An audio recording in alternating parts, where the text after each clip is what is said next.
언니, 혹시 칼로리만 줄였는데도 살이 꿈쩍 안 했던 경험 있으세요? 이 책은 말해요. 우리 몸에는 지방 저장을 켜는 스위치가 있고 그 스위치를 주로 탄수화물과 인슐린이 건드린다고요. 그래서 배고픔과 무기력이 먼저 오고 그 다음에 과식이 따라와요. 만약 원인이 칼로리가 아니라면 오늘부터 다이어트 전략이 완전히 바뀌어야 하겠죠? 끝까지 보시면 왜가 명확해져요. 게리 토버스는 과학 저널리스트예요.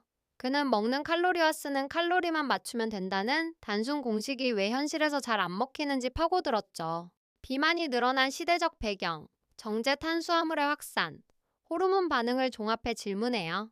우리는 과식해서 살찌는 게 아니라 살이 잘 저장되는 몸이라 과식하게 되는 건 아닐까? 이 반전이 오늘의 핵심이에요. 핵심은 간단해요. 정제 탄수화물과 설탕을 먹으면 혈당이 오르고 인슐린이 분비돼요. 인슐린은 세포에 지금은 저장 모드를 알리고 지방세포는 지방을 붙잡아 놓죠. 동시에 혈중 에너지가 지방으로 묶이니 몸은 배고프다고 느껴요.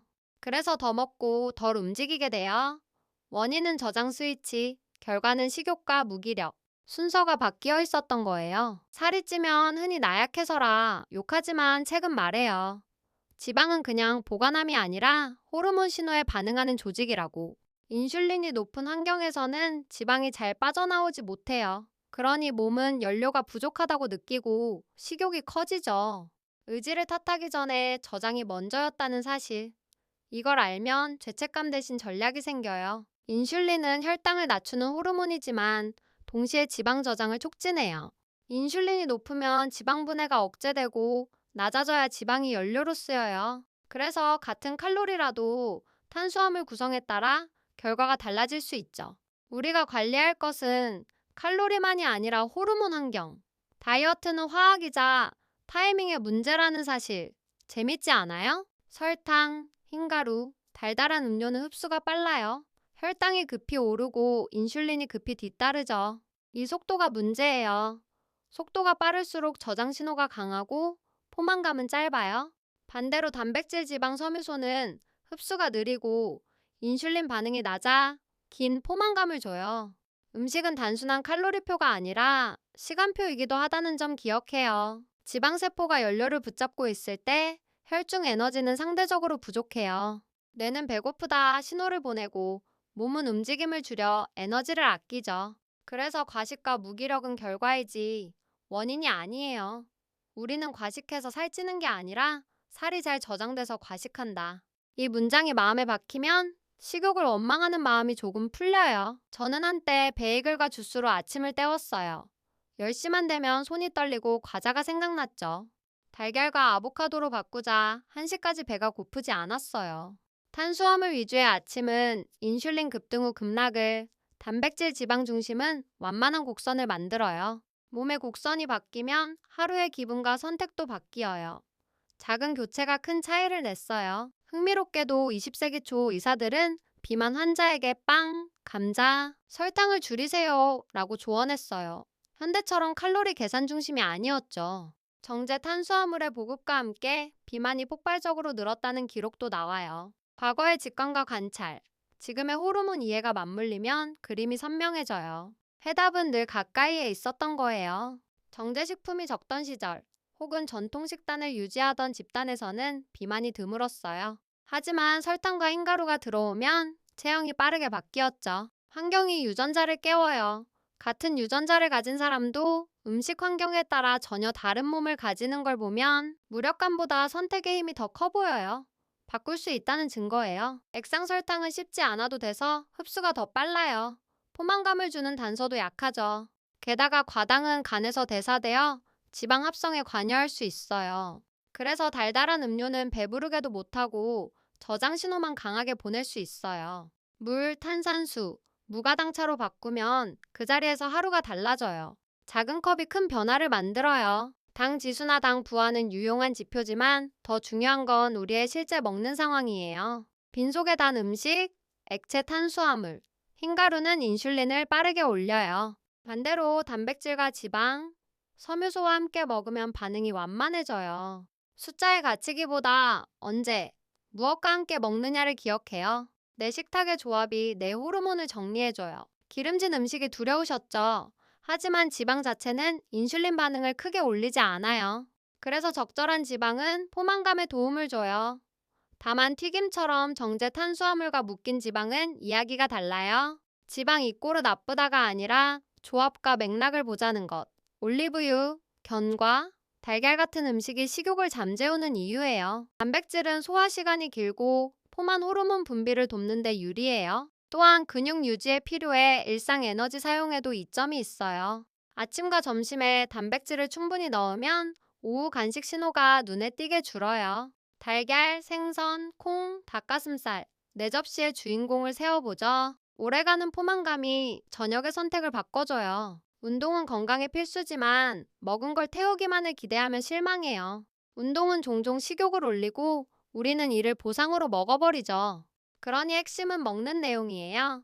인슐린을 낮추는 식사로 저장을 풀어두면 운동은 지방 연료를 쓰는데 도움을 줘요. 운동은 조명, 식사는 무대. 무대를 먼저 정리해요. 스트레스 호르몬인 코르티솔이 높으면 혈당 조절이 흔들려 단 음식을 더 찾게 돼요. 잠이 부족하면 식욕 신호도 불리하게 변하죠. 완벽할 수는 없지만 저녁에 화면 시간을 줄이고 짧은 호흡 명상으로 마음을 내리면 선택이 쉬워져요. 식단과 수면 스트레스는 한 몸이에요. 한쪽을 달래면 다른 쪽도 숨을 쉬어요. 사춘기와 임신은 호르몬 변화가 큰 시기예요. 같은 칼로리를 먹어도 저장 신호가 강해질 수 있죠. 이때 체형 변화는 나약함이 아니라 신호에 가까워요. 저장이 쉬운 환경에서는 더 쉽게 지방이 쌓여요. 그래서 이런 시기일수록 정제 탄수화물을 줄이고 단백질과 채소 중심으로 그림을 잡는 게 도움이 돼요. 유전은 출발점이에요. 하지만 음식 환경이 유전의 스위치를 켜거나 끄죠. 같은 가족이라도 설탕 흰가루를 줄인 사람은 체형과 허리둘레에서 빠르게 차이를 보여요. 그래서 나는 원래 그래라는 말은 절반만 맞아요. 나머지 절반은 식탁과 생활이 채워요. 오늘의 작은 선택이 내 유전의 볼륨을 조절해요. 지방 조직은 단순 창고가 아니에요. 호르몬과 신호를 주고받는 적극적인 조직이에요. 인슐린이 높으면 지방 유출이 막히고 낮아져야 열려요. 그러니 체중 변화는 저장과 방출의 균형, 즉 신호의 문제예요. 이 관점을 가지면 먹을까 참을까 싸움이 줄어요. 먼저 신호를 정리하면 배고픔도 조용해져요. 의료 현장에서 인슐린 치료를 시작하면 체중이 늘어나는 경우를 종종 봐요. 이는 인슐린이 저장을 촉진한다는 걸 보여주는 간접 사례죠. 물론 치료는 생명을 지키는 중요한 선택이에요. 여기서 얻는 교훈은 호르몬 환경이 지방의 방향을 결정한다는 것. 우리가 바꿀 수 있는 식사의 역할이 분명해져요. 처음엔 단 음식을 먹으면 기분이 좋아요. 하지만 곧 혈당이 내려가고 다시 허기가 찾아오죠. 이 롤러코스터는 하루의 의지를 갉아먹어요. 반대로 설탕과 흰가루를 줄이면 곡선이 잔잔해지고 배고픔의 파도가 잦아들어요. 식욕은 성격 문제가 아니라 생화학의 언어예요. 언어를 바꾸면 대화가 달라져요. 여러 연구에서 탄수화물을 낮춘 식단은 자연스럽게 칼로리 섭취가 줄고 포만감이 오래가며 일부 참가자는 체지방이 감소했어요. 물론 모두에게 동일한 결과를 보장하진 않아요. 중요한 건 강제로 참기가 아니라 신호를 바꿔서 덜 먹게 되는 방향이라는 점.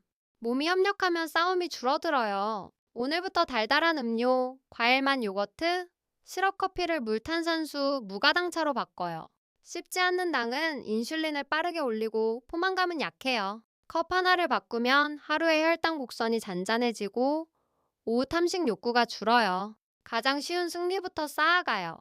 시작은 컵에서 변화는 몸에서 시작돼요. 흰빵, 흰면, 과자, 튀김옷 이 네 가지를 줄이면 반 이상이 정리돼요.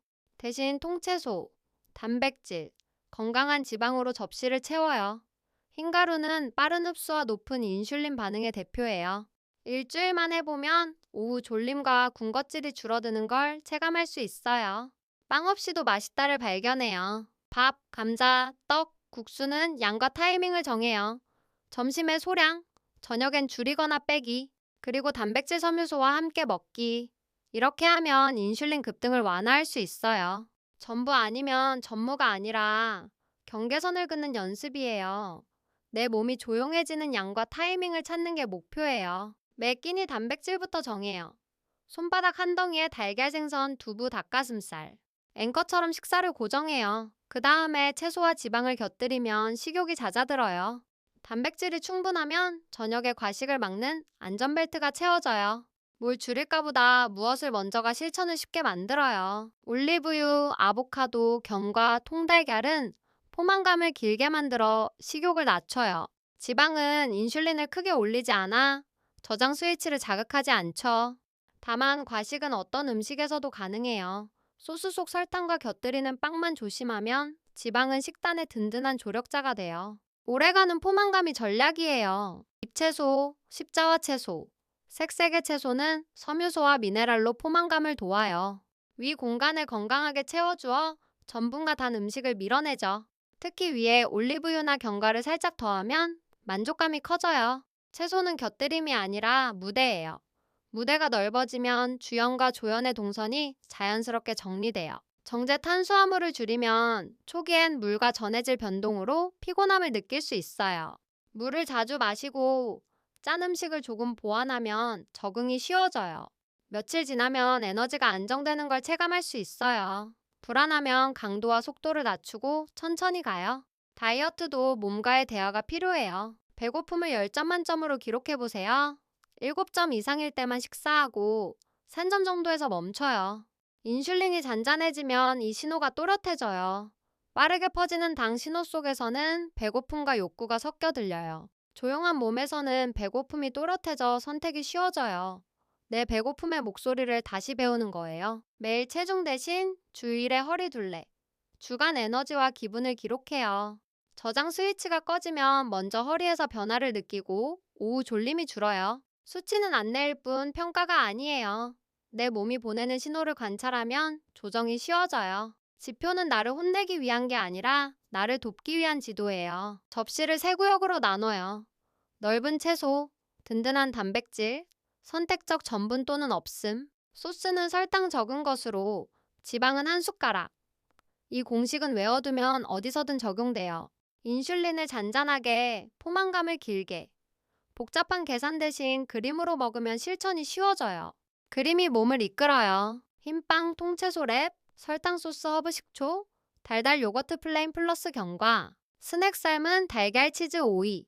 교체는 결핍이 아니라 업그레이드예요. 같은 칼로리라도 신호가 달라지면 결과가 달라져요. 냉장고 속을 바꾸면 내 하루의 결정이 쉬워져요. 환경이 의지를 이겨요. 환경을 내 편으로. 오후 4시 입이 심심할 때를 대비해요. 견과 한 줌, 치즈 조각, 삶은 달걀, 오이 스틱. 당류 적고 단백질 지방이 있는 간식은 파도를 잠재워요. 단 음료나 과자는 불을 붙여요. 간식은 욕구를 달래는 것이 아니라 다음 식사까지 다리를 놓는 달이에요. 다리는 튼튼해야 안전해요. 밥은 반, 소스는 따로, 튀김보단 구이. 달달한 음료는 물. 샐러드에는 단 소스 대신 올리브유 식초. 면 요리는 건더기 위주로 국물은 적게. 외식은 시험이 아니라 연습장이에요. 이 4가지 원칙만 기억해도 인슐린 파도를 크게 줄일 수 있어요. 우리는 완벽 대신 일관성을 선택해요. 지금은 설탕 쉬는 중이에요. 대신 커피는 블랙으로 마실게요. 빵은 조금만, 단백질 더 주세요. 준비된 한마디가 상황을 부드럽게 만들어요. 목표를 알리는 건 약속을 단단히 하는 행동이에요. 거절이 어색하면 선택을 말해요. 내 마음을 지키는 말은 내 몸도 지켜줘요. 체중이 멈추면 좌절 대신 점검해요. 음료 속당, 소스 설탕, 밤 늦은 전분, 수면 부족. 4가지가 흔한 회로 차단이에요. 하나만 고쳐도 곡선이 다시 잔잔해져요. 정체기는 실패가 아니라 조정 요청. 저장 스위치를 다시 살펴보면 길이 열려요. 몸은 늘 신호로 말해요. 주기 전후에는 식욕과 수분 정체가 달라질 수 있어요. 이때는 소금과 전분을 줄이고 단백질, 채소, 물 섭취를 챙겨요. 몸이 무거운 날엔 강도를 낮추고 산책으로 리듬을 유지해요. 비교 대신 관찰, 강요 대신 배려. 내 몸의 달력을 읽으면 불안이 줄고 계획이 쉬워져요. 나이가 들면 인슐린 저항성이 높아질 수 있어요. 같은 양의 전분도 반응이 커지죠. 그래서 더 부드럽고 꾸준한 전략이 중요해요. 단백질 충분히, 전분은 낮게 일찍, 수면을 챙기고 스트레스를 덜어내요. 느려 보여도 깊게 바뀌어요. 속도보다 지속이 답이에요. 저녁 늦은 전부는 밤사이 저장 신호를 키울 수 있어요. 가능한 일찍, 가능한 적게.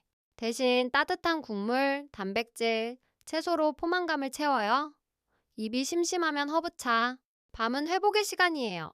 저장 대신 회복의 신호를 키우면 아침의 선택이 더 쉬워져요. 디저트가 생각날 때는 요거트에 계피와 견과, 다크 초콜릿 한 조각, 베리 소량. 달콤함을 완전히 끊기보다 신호가 덜한 대체를 준비해요. 미리 준비한 선택지가 충동을 이겨요. 준비는 의지를 덜 쓰게 만드는 가장 따뜻한 방법이에요. 나를 위한 배려가 맛이 돼요. 일주일만 설탕과 흰가루를 씌워봐요. 첫 사흘은 파도가 있지만 넷째 날부터 파도가 낮아져요. 오후 졸림이 줄고 허리띠가 느슨해지는 느낌이 와요. 이 경험이 동기를 키워요. 완벽보다 휴식을 목표로. 내 혀와 호르몬이 다시 평온을 배우는 시간이에요. 치즈 견과를 무한으로. 당 줄였으니 양은 상관없다. 착각. 소스 속 설탕 방심. 물 부족. 네 가지가 흔해요. 포만감이 없다면 전분보다 단백질 지방을 먼저 보완해요. 숨어있는 당을 찾고 물을 늘리면 신호가 정리돼요. 실수는 힌트예요. 고치면 바로 좋아져요. 연구는 지도, 내 몸은 현장. 상충하는 결과도 있지만 공통 메시지는 분명해요. 정제 탄수화물과 설탕을 줄이면 식욕 신호가 잔잔해진다는 것. 남의 성공담보다 내 일주일 기록이 더 강력한 증거예요. 지도는 참고 길은 직접 걸으며 그려요. 약을 복용 중이거나 건강 이슈가 있다면 식단 변화 전에 전문가와 상의하세요. 저혈당 위험이나 약물 조정이 필요한 경우가 있어요. 우리는 치료를 대신하지 않아요. 다만 설탕과 정제 탄수화물을 줄이고 단백질 채소를 늘리는 방향은 대부분에게 완만하고 안전한 출발점이 될 수 있어요. 오후 졸림 감소, 아침 공복감의 안정, 허리둘레 소폭 감소, 피부톤의 균형, 기분의 잔잔함. 저장 스위치가 내려갈 때 흔한 신호들이에요. 표 하나에 체크해보세요. 숫자보다 삶의 감각이 먼저 좋아지는 걸 느끼면 체중은 따라와요. 내 일상이 가벼워지는 게 첫 성과예요. 회의실 쿠키 대신 물과 견과, 저녁 늦은 배달 대신 집에 준비한 단백질 채소, 카페 달달 라떼 대신 블랙의 우유 조금. 이 작은 승리들이 모여 호르몬 환경을 바꿔요. 내일의 나를 돕기 위해 오늘 냉장고와 가방에 답을 넣어두세요. 선택은 준비해서 나와요. 정제 탄수화물과 설탕이 인슐린을 올리고 인슐린이 지방 저장을 켠다. 저장이 먼저, 식욕과 무기력이 그 다음. 그러니 우리는 칼로리를 억지로 줄이기보다 저장 신호를 낮추는 식사로 방향을 잡는다. 이 한 문장을 냉장고에 붙여두세요. 길을 잃을 때마다 북극성이 될 거예요. 오늘부터 7일 설탕과 흰가루를 쉬고 매 끼니 단백질을 먼저 채소로 접시를 넓혀보세요. 물병은 곁에, 저녁 전부는 줄이기. 허리둘레 기분, 오후 졸림을 기록해요. 일주일 후 무엇이 달라졌는지 댓글로 나눠요. 당신의 데이터가 누군가의 용기가 돼요. 함께 가요. 언니, 오늘 컵부터 바꿔봐요. 달달한 음료 대신 물, 접시엔 단백질 먼저. 그리고 설탕 흰가루는 일주일만 쉬어보기. 몸이 보내는 신호가 달라질 거예요. 우리 가볍게 시작하고 꾸준히 갈게요. 구독과 좋아요로 다음 루틴도 함께 만들어요. 이제 실행해요.